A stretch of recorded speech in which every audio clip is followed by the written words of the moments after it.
The live TV, सच सबसे आगे। नमस्कार, द लाइव टीवी आप देख रहे हैं, आपके साथ मैं हूं आदित्य कुमार। इस बार का बजट कैसा रहा, इसको लेकर अब लोगों के रिएक्शंस आने शुरू हो गए। विपक्ष ने इसको लेकर प्रदर्शन भी करना शुरू कर दिया और मोदी जी का एक पुराना बयान वायरल हो रहा है जिसमें शिक्षा के बजट की बात की गई थी और लोग कह रहे हैं कि 2013 में तो 4% था, अब घटकर 2024 में 2% से 2.5% तक रह गया है। ये बताने के लिए काफ़ी कि शिक्षा पर ज़्यादा सरकार जोर नहीं दे रही है। अब सरकार के इस बजट को फेल बताया जा रहा है। एक के बाद एक हम आपको तस्वीरें दिखाने की कोशिश करेंगे। तो बजट को लेकर अब ये प्रदर्शन भी देखने को मिल रहा है। कई तस्वीरें भी सोशल मीडिया पर वायरल हो रही हैं और ये कहा जा रहा है कि देखिए कैसे जो है लोकसभा के बाहर भी प्रदर्शन हो रहा है। इंडिया गठबंधन के नेताओं ने संसद में भेदभावपूर्ण केंद्रीय बजट 2024 का विरोध किया। कहा कि ये जो बजट लाया गया है वो भेदभावपूर्ण तरीके से लाया गया है। संजय सिंह, देखिए संजय सिंह ने भी तस्वीरें साझा की हैं, आप देख सकते हैं कि इसमें दिखा संजय सिंह भी बाहर खड़े होकर प्रदर्शन कर रहे हैं कि जो बजट है वो बजट देश के हित में नहीं है, वो देश के अहित में बजट लाया गया। और अखिलेश यादव भी मौजूद हैं। विपक्ष के सारे नेता एकजुट होकर, राहुल गांधी, सोनिया गांधी, ये सारे नेता विपक्ष पूरी तरह से एकजुट दिखाई दे रहा और इस बजट को लेकर विरोध प्रदर्शन कर रहा है कि बजट जो आया है वो जनता के हित में नहीं है, देश के हित में नहीं है। ऐसे लिख रहे हैं कि बजट में विपक्षी राज्यों के साथ हुए भेदभाव के खिलाफ संसद में गूंजी इंडिया गठबंधन की आवाज़। ये इंडिया गठबंधन की जो आवाज़ संसद में गूंज रही है वो विपक्षी सांसदों के साथ भेदभावपूर्ण रवैया जो अपनाया गया विपक्षी राज्यों के साथ, कह सकते हैं जहाँ पर इनकी सरकार नहीं है वहाँ को लेकर। तो लगातार इसको लेकर प्रदर्शन हो रहा है। संजय सिंह ने बातें भी रखी हैं, आप तस्वीर वीडियो भी देख सकते हैं किस तरीके से ये प्रदर्शन अब आगे बढ़ रहा है। प्रदर्शन में एक के बाद एक नेता मौजूद हैं, आप साफ तौर पर देख सकते हैं किस तरीके से ये बजट जो है इसको फेलियर बताया जा रहा है कि बजट जो है फेल है, आप देख सकते हैं। और एक और महत्वपूर्ण बात निकलकर सामने आई है, जयकी यादव ने इस पर पोस्ट किया है कि निर्मला सीतारमण जी ने कल बजट पेश किया मगर इस बजट से कोई खुश नज़र नहीं आ रहा है। मतलब किसी के चेहरे पर खुशी नहीं है कि ये बजट किसी आम आदमी के लिए या फिर जैसे लोग जीवन जी रहे हैं उनके लिए कुछ अच्छा हो। इस बजट में कोई खुश नहीं नज़र आया। इस बजट पर क्रिकेटर्स एक शब्द नहीं बोले, सेलिब्रिटीज़ एक शब्द नहीं बोले, बिजनेसमैन एक शब्द नहीं बोले, मगर शार्क टैंक वाले असनीर ग्रोवर ने हौसला दिखाया और बजट को कुछ ऐसा बताया। लिखा, budget 2024 boring, lifeless and meaningless. यानी बोरिंग है ये बजट, लाइफलेस है, किसी के जीवन से जुड़ा हुआ नहीं है, किसी के जीवन में बहार नहीं ला सकता ये बजट, और मीनिंगलेस है यानी मतलब से भी परे है, समझ से परे है ये बजट जो लाया गया है इस बार का। बिजनेसमैन लोगों को तो इस पर बोलना ही चाहिए मगर वो लोग एकदम से चुप रहते हैं। मगर असनीर ग्रोवर ने काफ़ी हिम्मत दिखाई और ये बात लिख कर दे दी कि देखिए किस तरीके से ये बजट मीनिंगलेस है, इस बजट का कोई मतलब नहीं है, ये बजट बोरिंग है, ये बजट लाइफलेस है, ये बाकायदे उन्होंने कहा है। तो आप समझ सकते हैं कि जो बजट देश के हित में आना चाहिए वो बजट देश के हित में नहीं बल्कि अहित में लाया गया है, ऐसा विपक्ष का साफ तौर पर कहना है। आप देख सकते हैं दैनिक भास्कर ने ये लाइव अपडेट भी दिए। संसद प्रश्नकाल शुरू, इसके बाद बजट पर होगी चर्चा। विपक्ष का प्रदर्शन, नीति आयोग की बैठक में कांग्रेस के मुख्यमंत्री नहीं जाएंगे, यानी नीति आयोग की जो बैठक उसमें नहीं जाएंगे। दरअसल संसद में आज यानी 24 जुलाई को मानसून सत्र का तीसरा दिन है।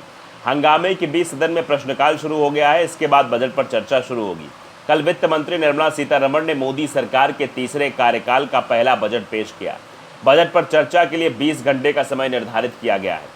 सदन शुरू होने से पहले इंडिया गठबंधन के सांसदों ने बजट के खिलाफ जमकर प्रदर्शन किया। कांग्रेस अध्यक्ष मल्लिकार्जुन खड़गे ने कहा कि यह अन्याय है, हम विरोध करेंगे, बजट से 90% देश गायब है, यानी देश के 90% लोगों के बारे में सोचा नहीं गया। कांग्रेस मुख्यमंत्रियों ने नीति आयोग की मीटिंग का भी बायकॉट कर दिया है। अब प्रश्नकाल में रेलवे जुड़े सवाल भी हैं। लोकसभा में प्रश्नकाल चल रहा है, सत्ता पक्ष और विपक्ष के सांसद सवाल पूछ रहे हैं। सबसे ज़्यादा सवाल रेलवे जुड़े हुए हैं। ज़्यादातर सांसदों की शिकायत कोरोना काल में बंद हुए ट्रेनों के स्टॉपेज को फिर से चालू कराने की मांग है।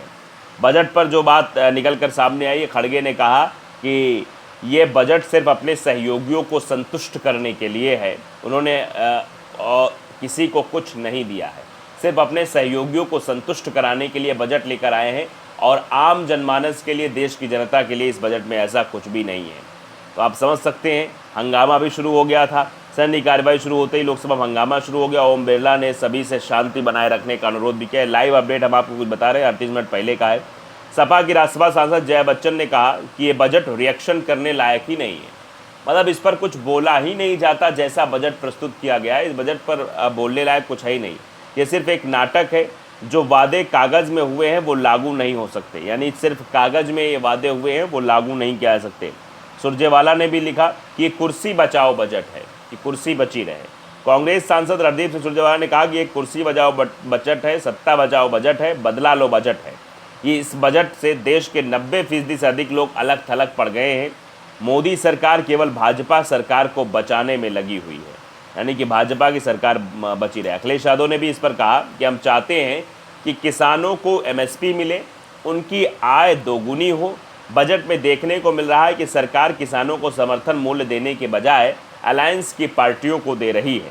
पहले सरकार बेरोजगारी बढ़ाती है, उसके बाद ऐसी आधी अधूरी नौकरी लाते हैं जिससे किसी युवा का भविष्य नहीं बनने वाला है। इंटर्नशिप के बाद उसको नौकरी कौन देगा। साथ ही सरकार महंगाई को कम करने के लिए कोई ठोस कदम नहीं उठा पाई है।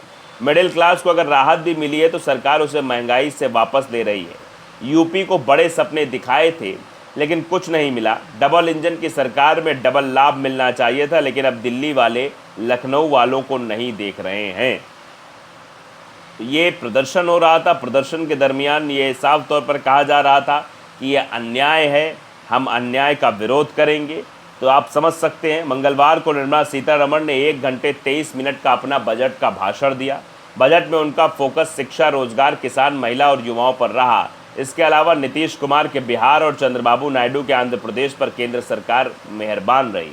बजट में नई टैक्स रिजीम चुनने वालों के लिए अब 7,75,000 तक की इनकम टैक्स फ्री हो गई है, यानी उन्हें 17,500 रुपये फ़ायदा हुआ है।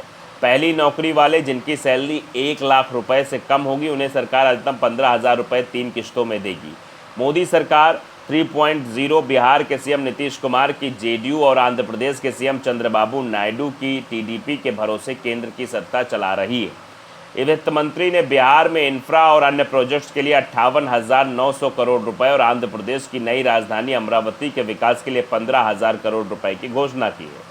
ये घोषणा आप समझ सकते हैं किस लिए की गई है, क्योंकि दोनों की बदौलत ही सरकार टिकी हुई है। तो सरकार बचाने का जो बात की जा रही है विपक्ष के सांसदों द्वारा, वो बिल्कुल सत्य साबित हो रही है कि ये बजट जो लाया गया है वो सरकार को बचाने के लिए है, मोदी सरकार को बचाने के लिए है। नहीं तो अगर चंद्रबाबू नायडू और नीतीश की बात ना सुनी जाती, उनको इतनी राहत ना दी जाती, तो शायद ये सरकार भी जल्द से जल्द गिर जाती। ये मनाने का बजट पेश किया गया, ये जनता के लिए बजट नहीं है, सरकार बचाने का बजट है। और यही बात विपक्ष के हर एक नेता कह रहे हैं, चाहे वो रणदीप सिंह सुरजेवाला हो, चाहे वो अखिलेश यादव हो या मल्लिकार्जुन खड़गे, अपनी बातों में स्पष्ट रूप से इस बात को क्लेरिफाई कर रहे हैं कि ये बजट सिर्फ सरकार बचाने का बजट था।